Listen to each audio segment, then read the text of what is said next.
Le mot carême vient de l'expression quadragesima dies, qui s'explique 40e jour. Quadragesima, 40e, dies jour.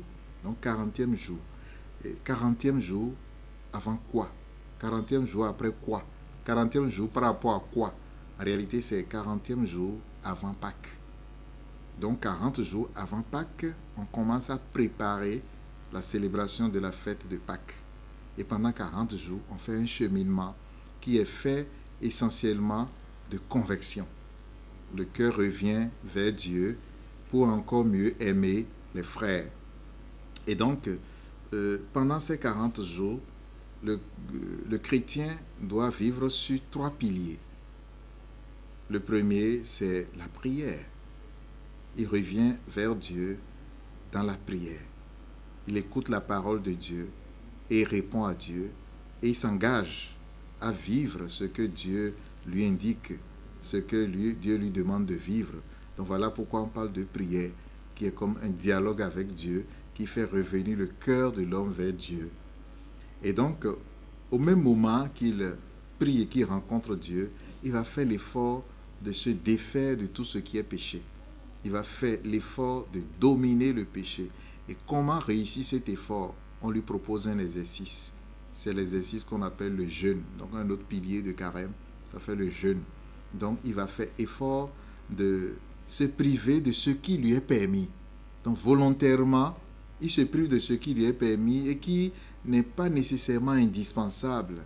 Et en fait, en se privant, cela ne porte pas préjudice à sa santé et puis à son être. Et donc, il se prive. Exemple, il peut se priver de nourriture. Et quand on parle de jeûne, c'est vraiment la privation de nourriture.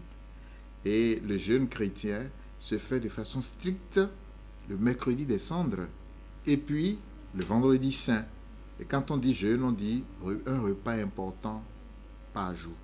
Il peut manger le matin, il peut manger à midi, il peut manger le soir. Donc, il choisit l'un de ces repas importants qu'il mange parce que notre organisme a besoin de se nourrir pour pouvoir accomplir sa mission. Donc, même dans la lutte, on a besoin de prendre un peu de force physique. Mais on se prive des autres repas.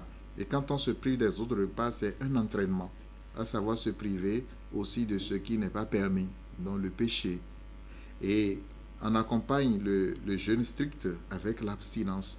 Celui qui veut, pendant tous les 40 jours, il peut jeûner.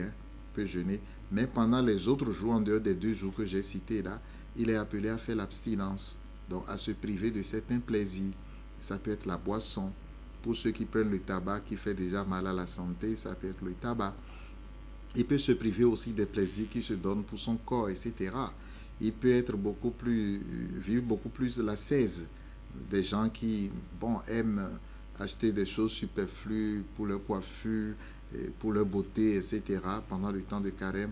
On peut s'en priver, on peut s'en passer, voir que mais ça c'est des fioritures, c'est des trucs qu'on met dessus pour paraître. Donc il faut aller à l'essentiel, il faut cultiver l'homme intérieur qui vit l'intimité avec Dieu et qui, en plus de l'intimité qu'il vit avec Dieu, cherche à améliorer sa relation avec le frère, avec le prochain.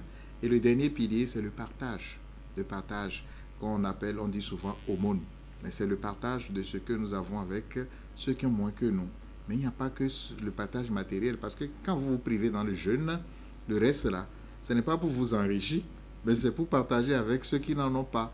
Donc le jeûne nous mène vers Dieu dans l'effort à se priver de tout ce qui nous éloigne de Dieu, mais le jeûne nous mène aussi vers le frère et fait que nous devenons la main tendue de Dieu pour notre frère, pour l'accueillir, pour l'aimer, pour partager avec lui. Et puis ce n'est pas que dans le partage matériel, consacrer son temps pour écouter quelqu'un et l'écouter vraiment de manière à lui donner satisfaction, de manière à le soulager, de manière à être pour lui un consolateur, c'est important.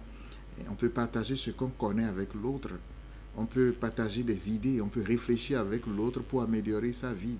Donc le partage à tout point de vue qui permet de valoriser l'homme qui est devant moi, qui permet de rallumer l'espérance de l'homme qui est devant nous. Aujourd'hui, nous parlons de l'année jubilaire, nous sommes dans l'année jubilaire, et l'année jubilaire nous appelle à regarder vers l'avant, à comprendre que pour qui croit en Dieu, tout n'est pas fini. Le malheur d'aujourd'hui n'est pas la fin. Dieu n'a pas encore dit son dernier mot. Et le malheur d'aujourd'hui doit nous aider. Ça va être comme un levier pour nous aider à grandir et à mieux connaître le monde, à mieux nous connaître au milieu du monde et à mieux prendre notre responsabilité pour aller de l'avant.